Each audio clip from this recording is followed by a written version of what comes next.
Yo, what's good YouTube? It's Christian. I'm back again with another reaction video, and today we're reacting to a highly requested one. This one has been requested a lot recently, and it's kind of new.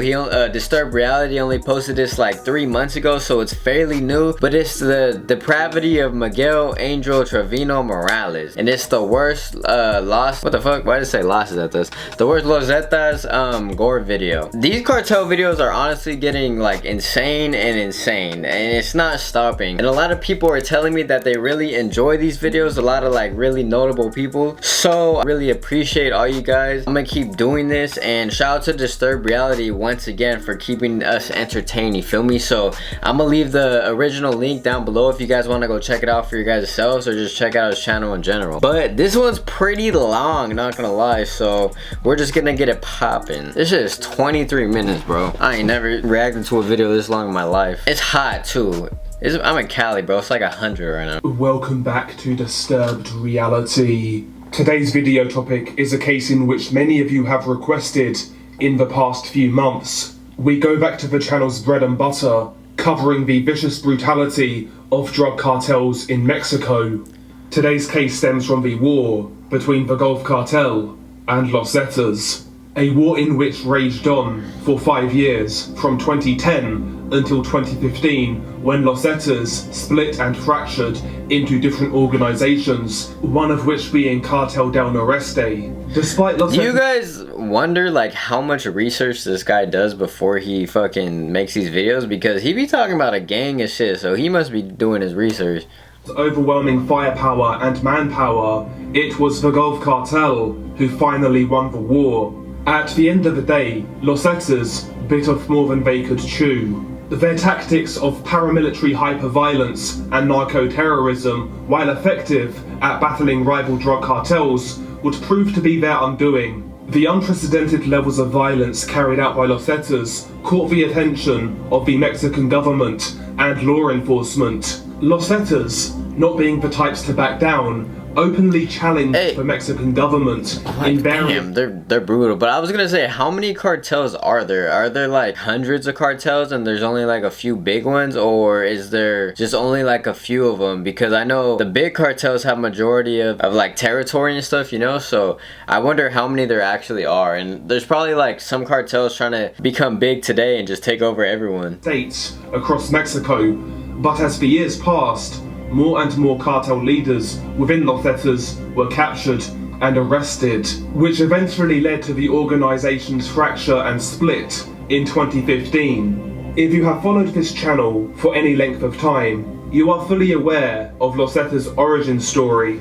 But briefly, for new viewers, Los Zetas were originally formed in the late 1990s by the Gulf Cartel. The mid to late 90s were a tumultuous time for the Golfos. This was mainly due to longtime leader Juan Garcia Abregu being captured in January of 1996. He was subsequently extradited to the USA shortly after. In turn, this created a power vacuum at the top of the Golfo organization. Many high-up members were vying for power and to take control of the organization, one of these individuals being Osiel Cardenas. Eventually, after much internal struggle, Osiel Cardenas took control of the Gulf Cartel in 1999, though many within the organization were unhappy with Cardenas being the leader. You guys think like cartels have like billions of dollars that we don't know of, or how rich do you guys think cartels are? Because they have so much, like drugs cost a lot of money, bro, and they're producing so much, so they probably have so much money. In fact, his takeover was somewhat hostile. To gain full control of the organization, he assassinated close friend Salvador Gomez Herrera, aka El Chava, who was a co-leader of the Gulf Cartel. He earned the nickname Mata Amigos, which means friend killer. In a bid to keep his leadership untouched, Cardenas sought out members of the Mexican Army Special Forces to become the military armed wing of the Gulf Cartel. His goal was to protect himself from rival drug cartels and from the Mexican military, as well as to perform vital functions as the leader of the most powerful drug cartel in Mexico. Among his first contacts was a man by the name of Arturo Guzman de Sena, a highly skilled army lieutenant who was reportedly asked by Cardenas to look for the best men possible. Consequently, Arturo Guzman de Sena deserted from the armed forces and brought more than 30 army deserters to form part of the new paramilitary wing of the Gulf Cartel. Cardenas enticed them with salaries that were much higher than those of the Mexican army. Among the original army defectors were Jaime Gonzalez Duran, Jesus Enrique Aguiar, and also Heriberto Lozcano. The latter would become the leader of Los Zetas. The creation of Los Zetas brought in a new era of drug trafficking in Mexico, and little did Cardenas know that he was creating the most violent drug cartel in the country. Damn. Between 2001 and 2008, the organization of the Gulf Cartel and Los Zetas was collectively known as La Compañía, in English, the company. Truth be told, Los Zetas were incredibly useful for the Gulf Cartel.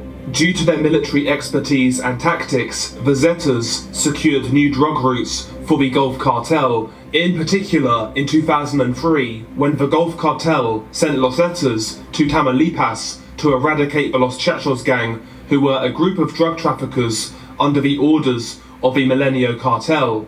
By this point in time, Ociel Cardenas had entrusted Los Zetas with much responsibility, but time and time again, they delivered. Things started to change, however, on the 14th of March 2003. Then Gulf Cartel leader Ociel Cardenas was captured by authorities after a shootout in Matamoros.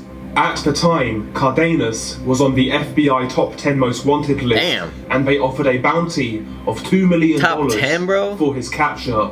During his incarceration in Mexico, Cardenas managed to maintain control of the Gulf Cartel and, more importantly, Los Zetas. However, this changed in 2007 when Cardenas was extradited to the USA. At this point in time, much like the late 90s, there was a power vacuum at the top of the Gulf Cartel. In conjunction with this, Los Zetas at the time had gained such a reputation that they felt they deserved a say in who would be the next Gulf Cartel boss. I feel like I'm watching like a Vice documentary or some shit. This is like real entertaining. They wanted Heriberto Lozcano, the Zetas leader, to be the new boss of the Gulf Cartel. Tensions grew between the Gulf Cartel and Los Zetas. Then, in 2010, Los Zetas decided to go it alone. They no longer needed the Gulf Cartel. They had drug routes, they had influence, and they had manpower. Naturally, the Gulf Cartel didn't take too kindly to this, and this marked the start of a war between Los Zetas and the Golfo organization. What made the Zetas so powerful and so successful was their military expertise and tactics. However, in the late 90s, the Zetas recruited a man by the name of Miguel Treviño Morales, and unlike his Zeta counterparts, Miguel had no military background. Despite this, as the years passed, Miguel, due to his ruthlessness and brutality, impressed his Zeta commanders. He rose through the ranks of the organization, and then leader of the Zetas, Heriberto Lozcano, entrusted Miguel Treviño Morales with much responsibility. However, this guy must have done some crazy shit, because this is a long ass video, bro. He's just going down like a list of things. Like, God, we're finally at the main topic of the video. Time 2010 rolled around. Miguel Treviño Morales made a play to become the new leader of Los Zetas. Although this created some internal infighting, the majority of the Zetas supported Miguel. Some say Miguel Treviño Morales took full control of the Zetas organization as early as 2010, whereas others say he actually took full control in 2012 when Heriberto Lozcano was gunned down by the Mexican Navy. That's Miguel crazy. Treviño Morales would go on to become arguably the most violent narco boss that Mexico has ever seen. But who was Miguel Treviño Morales? Miguel Angel Treviño Morales was born on the 18th of November 1970 in Nueva. This guy must have been hella good at school projects, bro. This I'm talking about Disturbed Reality. This dude is like A tier fucking presenter. Let me tell you. Tamaulipas. His parents, Rodolfo Treviño and Maria Arcelia Morales, created a large family with 6 daughters and 7 sons, including Miguel. Like many families along the US-Mexico border, a gang of kids. The Treviño family travelled from Mexico to the United States and vice versa, where they bought properties and opened several businesses.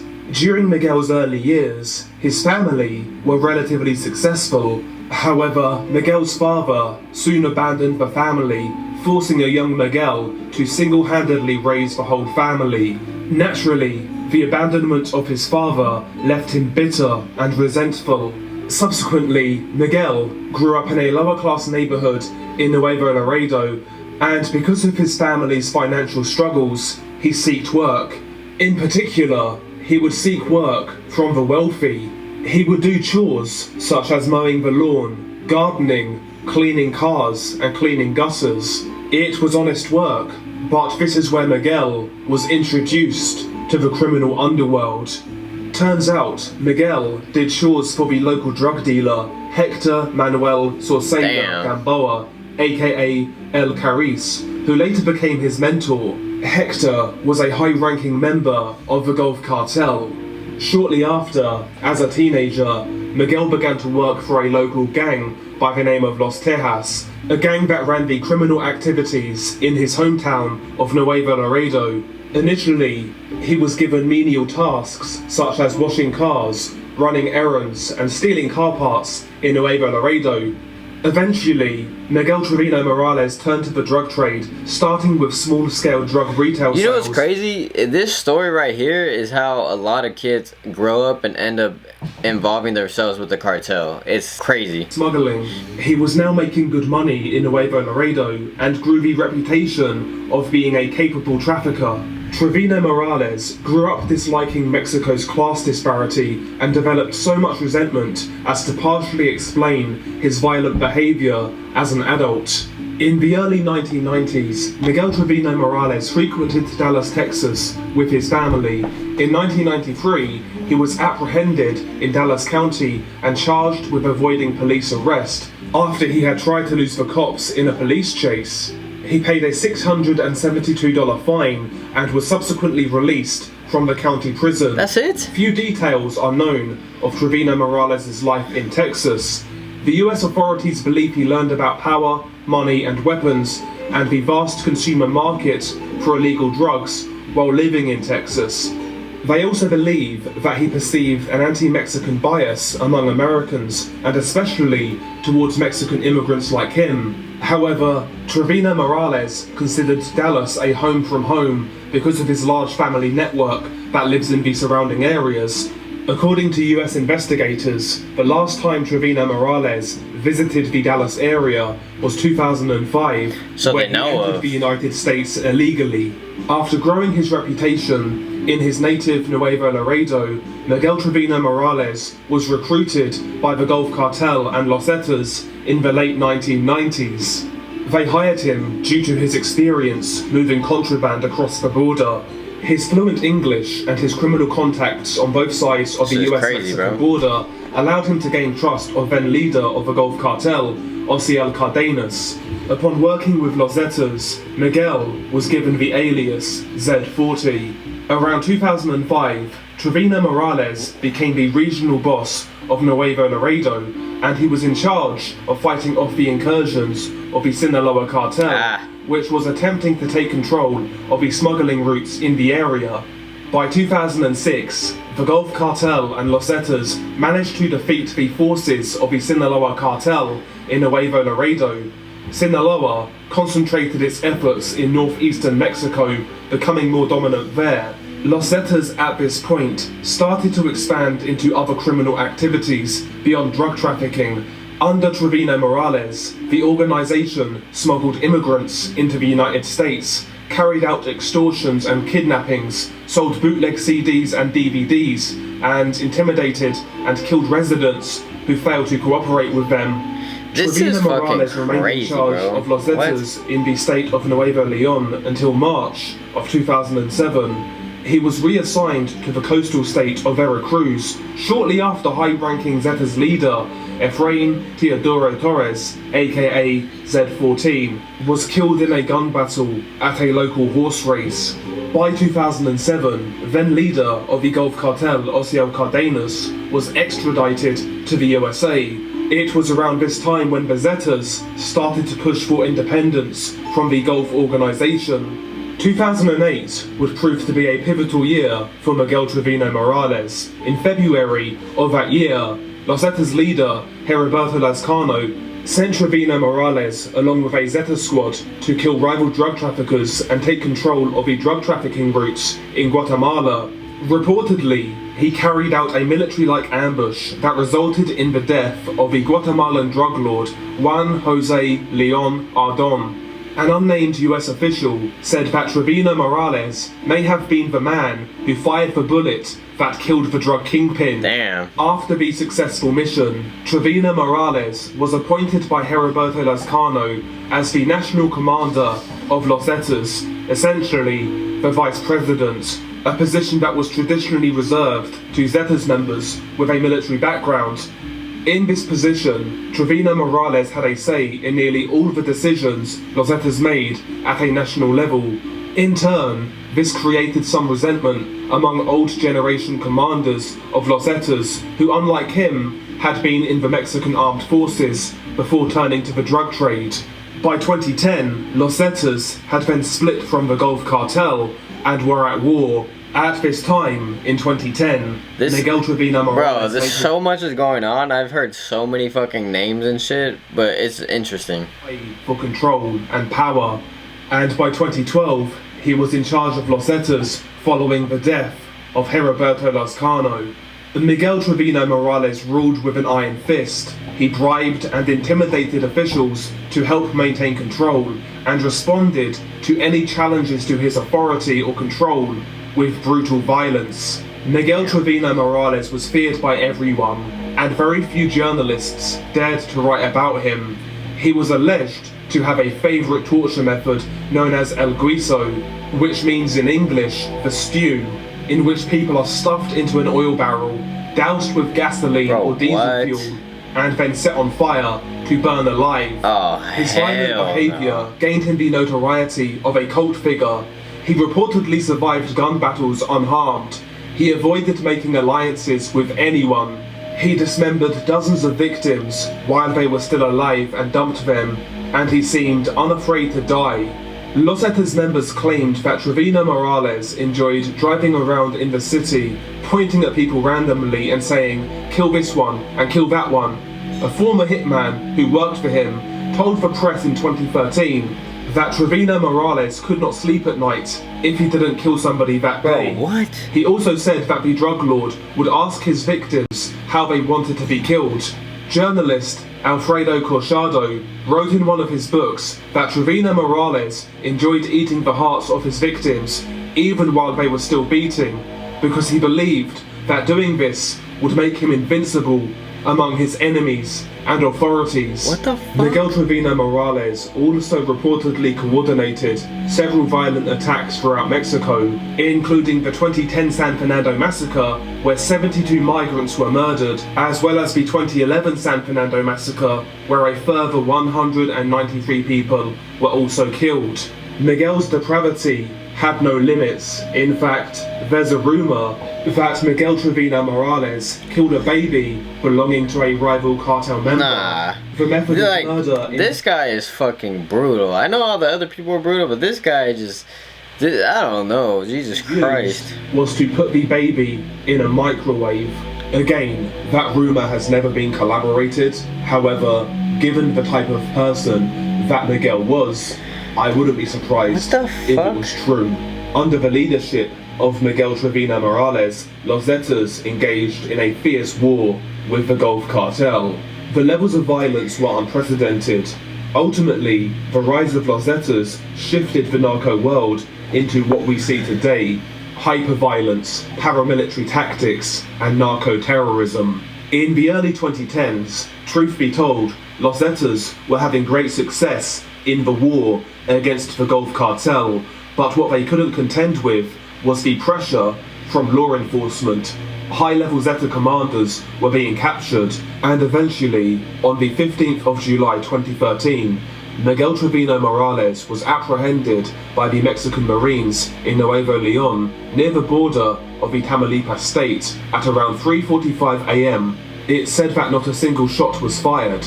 Miguel Treviño Morales, however, wasn't extradited to the USA. He's not in cuffs or anything, bro. He's just straight walking with them. He's currently serving his time in a prison in Michoacan. Following Miguel's arrest, the pressure was on the Zetas. Miguel's brother, Omar, would take over and run the organization, though he himself was arrested and captured in 2015. At this point in time, the organizational structure of the Zetas was completely destroyed, and subsequently they splintered and fractured into different groups, the most notable one being Cartel del Noreste. In my opinion, when it comes to narco bosses, Miguel Treviño Morales is certainly the most interesting. Ultimately, he thrived in the narco world. His power and influence allowed him to express his barbaric tendencies, but nevertheless, this guy is crazy, bro. Of the video. As mentioned, this particular case was recommended by many of you. In fact, some said that this was the worst Zetas video that they had seen. And honestly, I can see why. It's certainly not for the faint of heart. Upon playing the video, at the start, you see three men kneeling on the ground. They have their hands tied behind their backs, and they are blindfolded. I would estimate that the victims are in their late teens to early 20s. They are surrounded by 8 heavily armed sicarios, all wearing combat gear and carrying assault rifles. They belong to Los Zetas. It's worth noting that this video is shot during the middle of the day, and it appears that they are in a cornfield. The first minute and a half of the video is your standard cartel interrogation. The victims give their names and confirm that they work for Cartel del Golfo. It also sounds like they confirm which plazas that they work in. At around the minute and a half mark, the executions ensue. They start with the victim who's wearing a white shirt. One of the Zetas pulls out a combat knife and starts slashing the victim's throat. The victim lets out a brief but guttural scream. Blood pours and stains the victim's white shirt. After his throat has been slashed, he is pushed to the ground. At the same time, the victim wearing the red shirt gets the same treatment from another cartel member. As the Zeta tries to slash the victim's throat, the victim instinctively tries to tuck his chin to protect his neck. His screams are honestly amongst the worst I've heard. They are long, they are drawn out, and they are harrowing.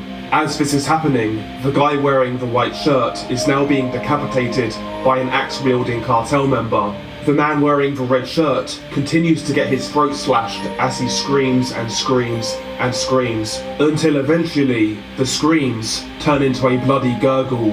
At this point, the man wearing the white shirt has been completely decapitated and his head is held up to the camera. As the victim wearing the red shirt is bleeding out, he then gets the same treatment.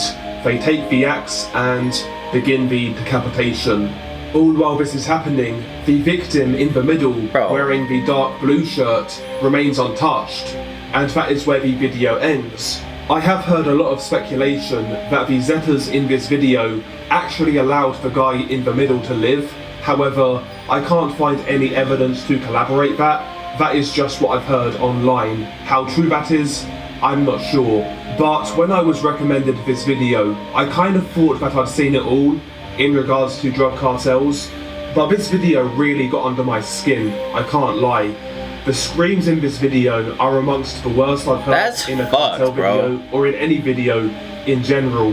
They are harrowing, in particular from the victim in the red shirt. Honestly, it's a really tragic video because these guys were quite young. I would say late teens to early 20s, as I mentioned, and it's all well and good saying, well, they knew what they were signing up for, and they might have done similar things to other people. So why does it matter? But in reality, we don't know that. We don't know the circumstances of the victims involved. That is very true. It's well known that drug cartels forcibly recruit people to join their ranks. You know, it's a tactic that cartels have used for many years, which is why I try to cover these cases with some sensitivity. But yeah, it's a really horrible video. I'm not exactly sure when it was from, but I would say it was in the early days of the war between the Gulf Cartel. So that was basically it. That was bro, that shit had me entertained the whole time. I was just like zoned out listening to bro talk because it was very informative, you feel me? Basically, like in my head, if you know you're going to die by the cartel, like why struggle and make it worse? That's what made it worse for that guy, and that's what made the video worse, because he was like trying to protect himself, but in reality there was no way out of that, bro. Like there's literally no way out of that. They said the guy in the middle might have lived. They might have let him live, but who knows? Probably not, I feel like. Unless like they actually did, then that's like 1 in like a million type shit, you feel me? That was super interesting. Now I heard so many names, I heard so many different things, and shout out to Disturbed Reality, bro. Like real shit. Give it up for bro. But comment down below what you guys want me to react to next. Subscribe for new. Like this video if you enjoyed, and I'm out. Peace. Sorry, girl, I gotta go. Yeah, you know this ain't the old me.